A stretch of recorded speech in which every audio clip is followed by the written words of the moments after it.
La chronique bourse, la quotidienne Zone Bourse, Anthony Bondin.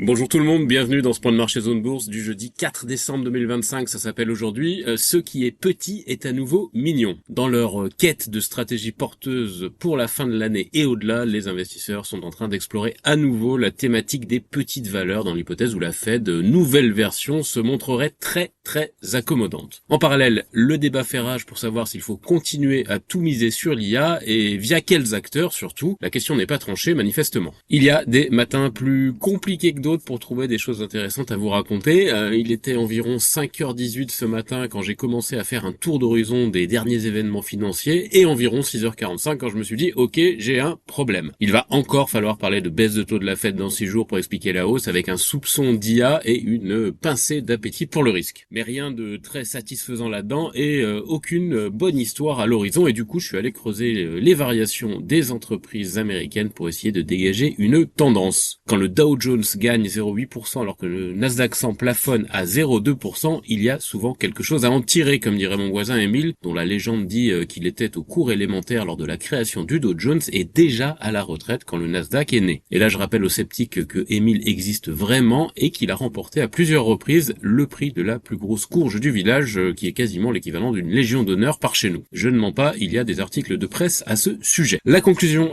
habituelle de ce genre de configuration Nasdaq-Dow Jones, c'est que les entreprises de l'ancienne économie, celle des 1000 donc, prennent leur revanche sur celle de la nouvelle économie. Et c'était d'ailleurs un petit peu le cas hier. Le podium des hausses composé de United Health, McDonald's et Goldman Sachs fleurait bon l'Amérique du siècle précédent. Mais ce n'est pas ça qui attirait le plus l'attention. Ce qui attirait le plus l'attention, c'est la ventilation des gains et des pertes du Nasdaq. Une bonne partie du secteur des semi-conducteurs a flambé, notamment Microchip qui a relevé ses prévisions et On Semiconductor crédité de gains de plus de 10%. On avait aussi Marvell qui a gagné 8% après la publication de ses résultats trimestriels. La hausse était tellement vigoureuse qu'elle a même traversé l'Atlantique. STMicroelectronics a par exemple gagné près de 6%, ce qui a probablement poussé ses actionnaires à aller allumer quelques cierges dans l'église la plus proche pour saluer le miracle. Bon allez, j'exagère un petit peu mais à peine. Le truc c'est que les poids lourds de la cote américaine n'ont pas été invités à la fête hier. À part Alphabet évidemment, la nouvelle passion IA du marché qui a gagné 1,2%. En effet, Nvidia, Apple, Amazon, Broadcom et Meta ont perdu entre 0,3 et 1,1%. Microsoft a perdu beaucoup plus, on était à moins 2,5% après des révélations de The Information sur les méventes d'outils IA du groupe. Le géant de Redmond a démenti fermement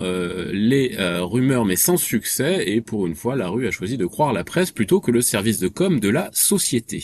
Alors pourquoi je raconte tout ça ? Eh bien parce que ça montre la confusion qui entoure actuellement le thème de l'IA. Le bloc ne bouge plus de façon monolithique comme ça a été le cas pendant plus de 2 ans. Et on a même la logique qui s'était plus ou moins imposée au début de la correction de novembre qui consistait à lâcher les sociétés les plus outrageusement valorisées qui n'est plus tellement à l'ordre du jour. Une bonne partie des entreprises de semi-conducteurs se payent en effet nettement plus cher que les hyperscalers comme Amazon, Alphabet ou Microsoft alors que leurs profits sont nettement plus en dents de scie sur la durée. Il y a quand même eu un gagnant évident hier au-delà de la poussée de fièvre des semi-conducteurs, ce sont les valeurs moyennes et les petites valeurs. L'indice Russell 2000 qui les piste aux États-Unis a gagné 1,9%. C'est le signe que la thématique de la baisse des taux de la Fed est en train de prendre le dessus sur tout le reste. Et ça, c'est le signe que la thématique de la baisse des taux de la Fed est en train de prendre le dessus sur tout le reste. Non seulement parce qu'il y aura probablement un mouvement de réduction de 25 points de base des taux le 10 décembre prochain, mais aussi et peut-être surtout parce que le prétendant le plus sérieux à la présidence de la Fed dans 6 mois, Kevin Hassett, pourrait imposer un programme d'assouplissement monétaire compatible avec la vision de Donald Trump, c'est-à-dire un peu musclé. Et pour en revenir au Russell 2000, malgré les espoirs placés en lui depuis la victoire de Trump à l'élection présidentielle américaine il y a 13 mois, eh bien l'indice sous-performe ses homologues, il n'a gagné que 13% depuis l'élection du début du mois de novembre 2024 contre 20% au S&P 500 et 28% au Nasdaq 100. Dans un marché qui doute de ses têtes de gondole, il est assez logique que les investisseurs aillent chercher ailleurs.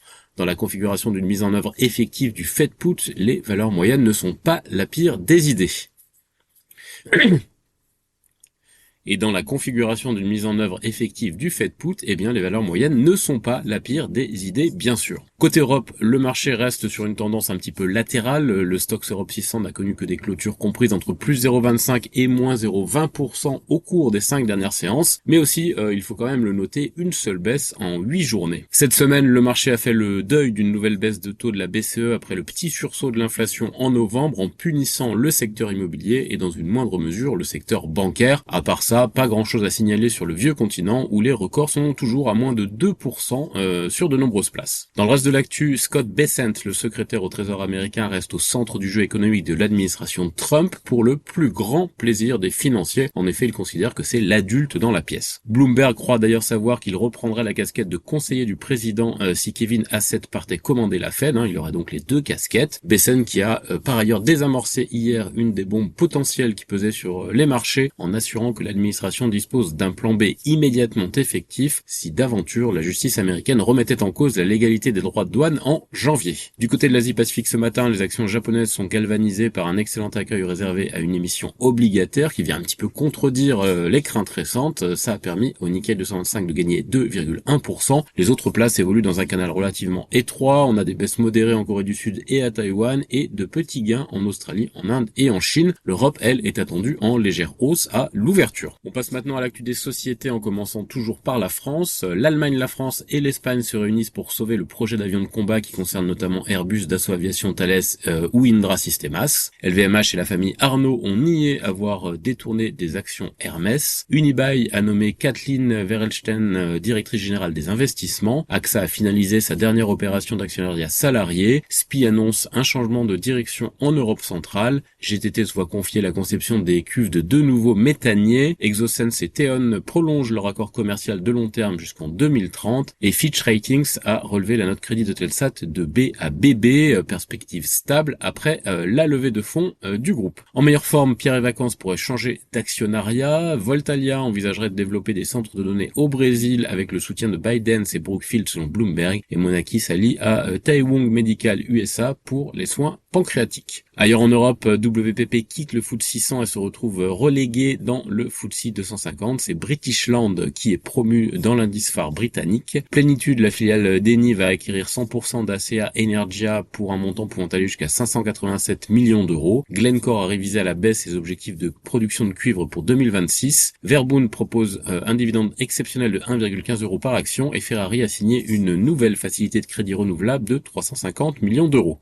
Sur l'agenda des publications européennes aujourd'hui, on a Eneo, Eurubis ou encore Frasers. En Amérique du Nord, Salesforce gagnait 1,8% hors séance après ses résultats. 8path gagnait pour sa part 6% pour la même raison. C'était beaucoup plus compliqué pour Snowflake qui plongeait de 8% après de mauvais chiffres. General Motors devrait économiser jusqu'à 8,7 milliards de dollars d'ici 2031 grâce à la révision de la réglementation sur l'efficacité énergétique aux États-Unis, selon le département américain des transports. Chevron annonce un budget d'investissement 2026 compris entre 18 et 19 milliards de dollars, c'est le bas de sa fourchette de prévision. Paramount porte la clause de rupture dans l'offre sur Warner Bros à 5 milliards de dollars, elle est donc doublée. Boeing prévoit toujours de finaliser la fusion avec Spirit d'ici la fin de l'année. Donald Trump a rediscuté avec Jensen Huang, le PDG de Nvidia, au sujet des contrôles à l'exportation. Meta a débauché le principal responsable du design d'Apple. Par ailleurs, l'UE va ouvrir une enquête antitrust concernant Meta et l'utilisation de l'IA dans WhatsApp, a appris le FT. Micron annonce la fin de son activité Crucial destinée aux consommateurs et Sam Altman, le PDG d'OpenAI, a envisagé de créer un concurrent au SpaceX d'Elon Musk selon les informations du Wall Street Journal. Sur l'agenda des publications en Amérique du Nord, Toronto Dominion Bank, Bank of Montreal, Fastenal, HP Enterprise, Ulta Beauty, Dollar General, Rubrik ou encore The Cooper Companies. Ailleurs dans le monde, Singapore Exchange étudierait le rachat de la filiale australienne du CBOE selon l'AFR. America Mobile met fin au protocole d'accord avec Intel et va étudier seul le rachat des actifs de Telefonica au Chili. Et Fortescue et Tisco s'associent pour tester une technologie de production de fer plus écologique. Sur l'agenda des publications, on a United Microelectronics dans cette région du monde. C'est terminé pour ce point de marché du jour. Il ne me reste plus qu'à vous souhaiter une très bonne journée.